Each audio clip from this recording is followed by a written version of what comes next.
બગસરાના એક સામાન્ય પરિવારમાંથી આવતા શોભનાબહેનને મોદીના સુશાસનમાં ચાલતી સરકારના એક અધિકારીએ કુશાસનનો એવો પરિચય કરાવ્યો કે તેઓ જિંદગીભર નહીં ભૂલી શકે।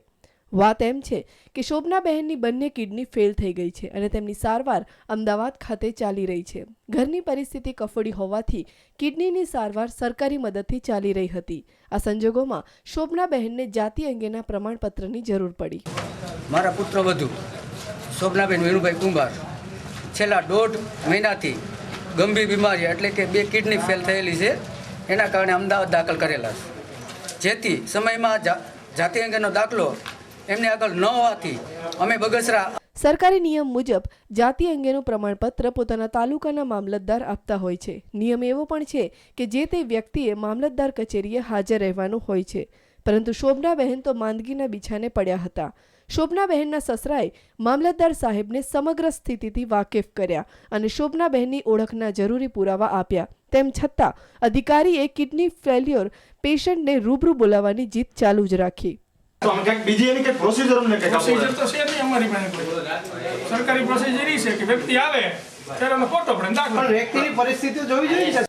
સવાલ એ હતો કે જેની બંને કિડની ફેલ હતી તેવા શોભનાબહેનને જાતિના પ્રમાણપત્ર માટે અમદાવાદથી બગસરા સુધી 300 કિલોમીટર દૂર લઈ જવા કેવી રીતે? મામલો જીવન મરણનો હતો, પણ મામલતદારની માનવતા અને વિવેક શક્તિ જાણે કે મરી પરવારી હતી। આખરે હારી થાકીને સફાઈ કામ કરતા શોભનાબહેનના પતિ અને શોભનાબહેનના સ્વજનો તેમને એમ્બ્યુલન્સમાં બગસરા લઈ આવ્યા। જો કે ફરી એકવાર કુશાસનનો અનુભવ થયો। તેઓ કચેરીએ પહોંચ્યા તો સાંભળવા મળ્યું કે મામલતદાર સાહેબ ઓફિસમાં હાજર નથી, તેઓ મીટિંગમાં ગયા છે।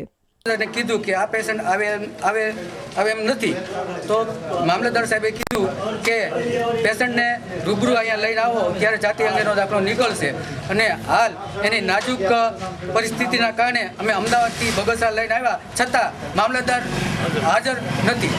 ગરીબ પરિવાર બિચારો લાચાર હતો। આ મજબૂર પરિવારને ખબર નહોતી કે જે રાજ્યમાં સુશાસનના દાવા થાય છે ત્યાં કુશાસનની પરાકાષ્ઠા પણ જોવા મળશે। સવાલ એ થાય છે કે બંને કિડની ફેલ હોવાથી દુઃખમાં કણસતી એક મહિલાને જાતિના પ્રમાણપત્ર માટે જો આટલી હાડમારી વેઠવી પડતી હોય તો આમ આદમીની સ્થિતિ શું થતી હશે? Bureau report, news online, Ahmedabad.